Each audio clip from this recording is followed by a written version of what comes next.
Olá, meu irmão, minha irmã. Estamos então continuando aqui a nossa aula a respeito das formas de oração. Na primeira parte, nós falamos então sobre as formas, os tipos de oração que as Sagradas Escrituras nos oferecem e que a tradição da igreja nos trouxe, nos ensinou, nos deu como herança e que nós todos conhecemos. Agora, seguindo ainda nessa linha, o catecismo começa a falar a respeito das fontes da oração. O primeiro catecismo diz o seguinte, a respeito da tradição da oração. A igreja, crente e orante, ensina os filhos de Deus a rezar. Então, todas essas orações que vêm da sagrada tradição da igreja, nós aprendemos dela, porque somos filhos da igreja, né? Então, a igreja vai apontar quais são as fontes de oração. Ela diz primeiro que a fonte da oração é o próprio Cristo. É de Cristo, é de Jesus que toda a graça vem.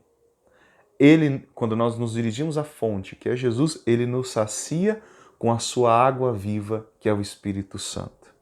Nós somos saciados pela água viva do Espírito Santo. A primeira fonte a que nós podemos nos dirigir para encontrar esta água viva é a palavra de Deus. Então a igreja diz que a palavra de Deus é o momento em que nós ouvimos Deus falar e depois nós respondemos a Ele. É o colóquio entre Deus e o homem. É o diálogo, né, em que, como o próprio catecismo nos traz, a Ele falamos quando rezamos, a Ele ouvimos quando lemos as Sagradas Escrituras. Então, nós, quando queremos falar com Deus, nós rezamos. Quando queremos ouvir a Deus, nós lemos as Escrituras. Isso significa que há, na realidade, ali, no encontro, quando você pega um trecho do Evangelho para você meditar, um trecho da Palavra de Deus, e você entra em oração, aquilo que a igreja nos ensinou como a Lectio Divina, que nós pegamos um trecho da Escritura, de preferência do Evangelho, e lemos calmamente 2, 3 vezes, ou até 4 vezes, e vamos deixando com que aquela palavra penetre no nosso coração, com que o próprio Deus fale conosco naquele momento, e aí nós fechamos os olhos e mergulhamos na presença de Deus para que Ele fale ao nosso coração. Então a palavra de Deus é uma fonte segura que vai saciar a nossa sede.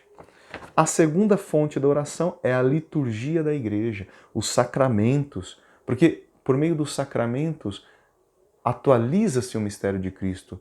Todas as ações que Cristo realizou na história, por meio da liturgia, por meio dos sacramentos, nós temos acesso imediato, nós temos um acesso seguro.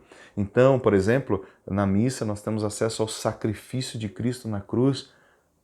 Nós rezamos enquanto estamos na missa, nós adoramos, nós pedimos perdão, nós glorificamos a Deus, nós rendemos a Ele ação de graças, né? E esta oração que nós vivenciamos na Santa Missa ou com os outros sacramentos, como a confissão, por exemplo, nós temos que depois na nossa vida diária, no nosso coração, na nossa casa, no nosso trabalho, cultivarmos aquela experiência que nós tivemos com o Cristo nos sacramentos. Outra fonte da oração são as virtudes teologais. As virtudes teologais são aquelas que se referem a Deus. Então, olha só, quais são as 3 virtudes teologais? A fé, a esperança e a caridade. Nós entramos na oração pela porta da fé, é a primeira virtude teologal. A fé é a fonte, é uma das fontes que nos faz entrar na oração. A fé. Né? Sem fé é impossível agradar a Deus, sem fé é impossível rezar. Né? Não tem sentido, como que você vai rezar em algo que você não acredita? Então é um dom de Deus a fé que vai nos ajudar a experienciar a oração e a saciar a nossa sede. O Espírito Santo nos ajuda a orar na esperança. É a segunda virtude teologal, a esperança. Então, quando nós estamos diante de Deus, quando nós estamos rezando, a nossa esperança é reavivada. Nós temos esperança no Senhor, em tudo aquilo que acontece na nossa vida, nós voltamos a ter confiança nele, saber que nós podemos esperar nele, porque ele vai nos ajudar, ele vai nos socorrer. Ele é a nossa esperança, e a nossa esperança última é Deus, porque, afinal de contas, a nossa vida caminha para ele. Um dia nós estaremos lá, diante dele. Então nós esperamos não apenas as coisas temporais, mas esperamos também o mundo que há de vir, a vida eterna. a oração alimenta a nossa esperança em Deus, como nós dissemos. Toda a oração da igreja também vem do amor de Cristo por nós. A terceira virtude teologal, a caridade. Então, toda a oração da igreja vem do amor de Cristo por nós. A igreja aure a sua oração, as suas energias do amor de Cristo. O centro de tudo é o coração de Jesus, é o amor de Jesus, é o amor de Deus por nós. Então, a oração nos faz saborear, experimentar o amor de Deus por nós de uma forma pessoal.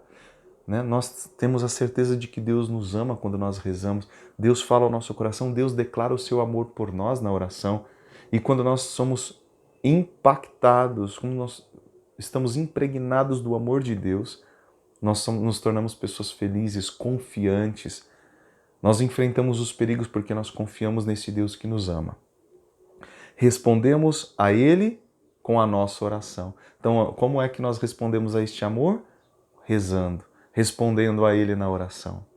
É por isso que a oração é um relacionamento amoroso, de um amor infinito entre a alma do fiel e o amor de Deus e o coração de Deus. O amor é a fonte da oração. É difícil a gente rezar quando a gente está com raiva, não é? Quando a gente está irritado. Como é difícil rezar nessas horas, não é mesmo? Então, veja só, o amor é a fonte da oração. Mas como é bom, né? Quando nós entramos em oração e Deus, com seu amor, vai nos curando.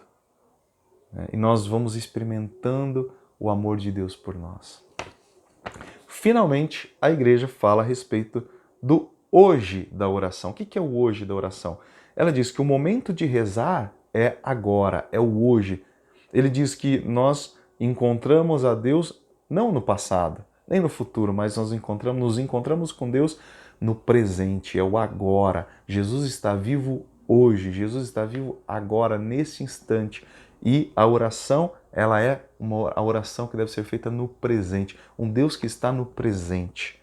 Devemos orar em todos os acontecimentos do dia a dia, diz o catecismo. Então, se Deus está hoje, presente, vivo e ressuscitado, nós precisamos nos dirigir ao Deus do hoje, o Deus do presente, o Deus que está vivo. E todas as necessidades, tudo aquilo que acontece no nosso dia a dia deve se transformar em oração. Se você está feliz, transforma a tua felicidade em louvor. Se você está angustiado, transforma a tua oração em súplica. Se você está preocupado com alguém, transforme a tua oração, esta necessidade do hoje, transforme em intercessão. Então tudo pode ser objeto da nossa oração. Nós podemos fazer aquilo que São Paulo diz, orai sem cessar. Todos os momentos, instantes da nossa vida podem ser um momento para nós rezarmos. Tá certo? Então é isso, gente. Nós encerramos aqui o nosso encontro sobre o tema das formas de oração e as fontes da nossa oração. E vamos então encerrar agradecendo a nosso Senhor Jesus Cristo por mais esta aula, por tudo aquilo que Ele falou ao nosso coração, tudo aquilo que Ele revelou para nós. Nós agradecemos a Jesus e a Virgem Santíssima. E pedimos ao Senhor que derrame sobre nós a sua bênção. Em nome do Pai, do Filho e do Espírito Santo. Amém. Fique com Deus, se inscreva no canal se você ainda não é inscrito, compartilhe esse vídeo com os outros e nós nos encontramos no nosso próximo vídeo. Até mais!